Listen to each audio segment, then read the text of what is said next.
I don't know, I usually just say something funny in the intro. Oh shit, it's recording!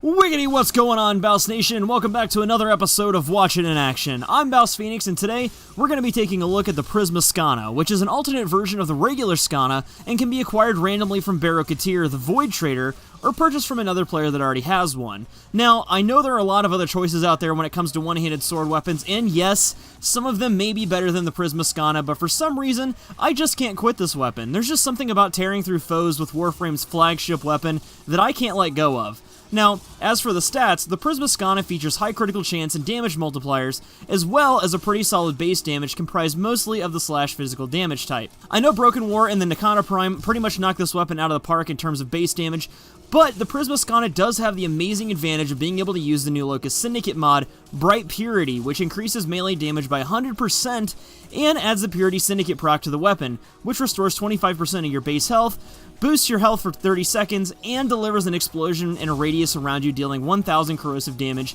as well as generating a guaranteed corrosive proc.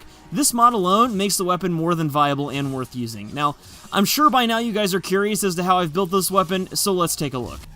Okay, so the first thing to notice here, we've got two forma on this weapon.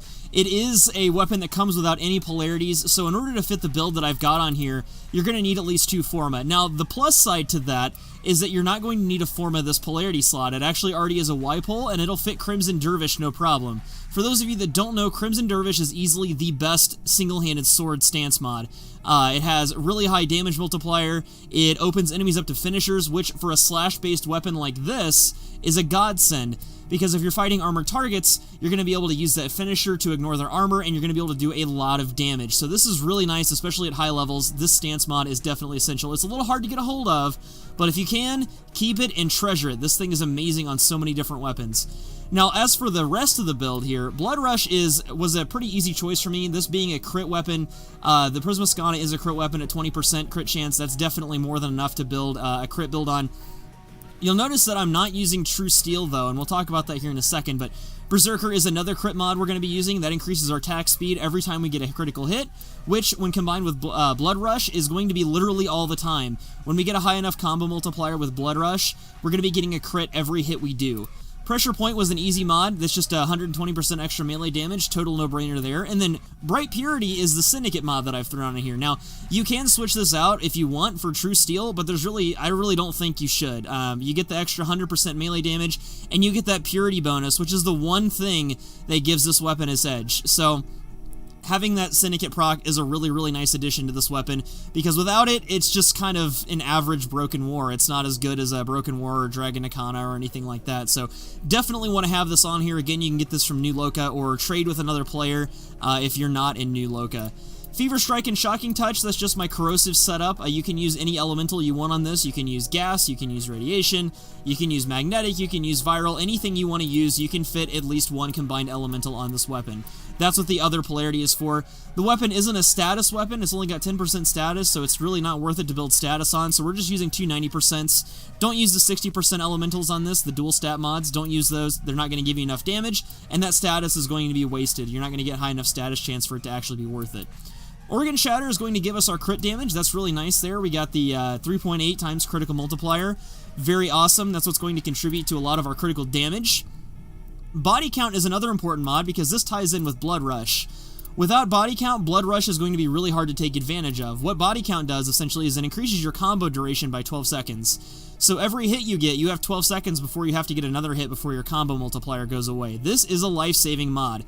This is also just a good mod on its own, because as your combo count climbs, the more damage you're going to do with that weapon. The combo multiplier actually multiplies the damage that you do, so having an increased combo timer is really, really nice. It helps you stack your damage throughout the mission. This is especially useful if you're going into some of those endless missions, something like that, where you have to be there for a long time. Now, if you don't have Blood Rush and Body Count, some other things that you can do here, I recommend using Fury, because that's going to give you attack speed, and it's going to, attack speed basically increases your DPS. The faster you can attack, the more damage you can do, because melee weapons don't have to reload, and there's no stamina requirements anymore.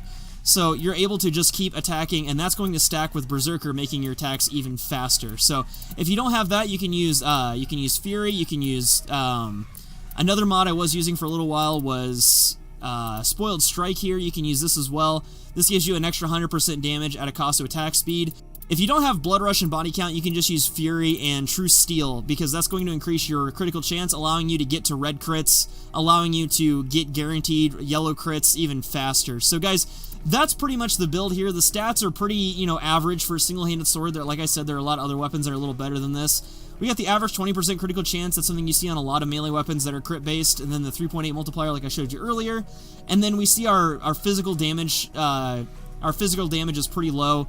Pretty low base damage here with 16, 16, and 78 in the slash, and then we have our elements here. So that's pretty much the weapons, guys. Let's go ahead and test this out in the simulacrum, and I'll show you how it works. So we're going to try something a little different today, and I want to show you how this weapon performs against a variety of common enemies from different factions at a high level.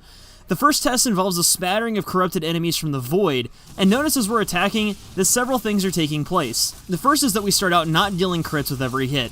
But as the combo multiplier climbs in the bottom left-hand corner, we notice that our crits become more and more common, and occasionally we even deal red crits, although they aren't that common with this build.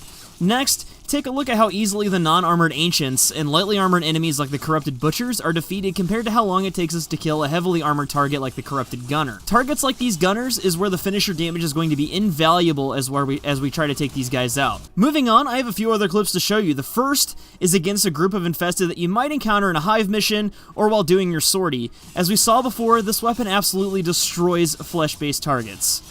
Lastly, we have some Corpus Enemies, and it's pretty much the same story with these guys as it was the Infested. They're flesh-based, so they'll pretty much go down without too much of a problem. Just watch out for the beefier targets like the Corpus Techs, as they tend to be pretty tough. And that pretty much covers it for this video, guys. Like I said before, I know there are other more powerful one-handed sword weapons out there, but I love this thing. It's got some really cool benefits to using it, and it's a lot of fun. It also looks really cool. It looks really good on a lot of different frames, and nothing beats going through the game with an Excalibur and a Skana at your side. So, guys, thank you so much for watching this video. I hope it was really helpful to you. Again, I'm BouseFeenux, and we covered the Prisma Skana today. If you liked this video, if you learned something new, don't forget to leave a like and subscribe. That helps me out a ton, and we're almost to 6,000 subscribers. We're so very close, and I know that we're going to get there soon. Until next time, guys, I'll see you at the next video. Thank you so much for watching.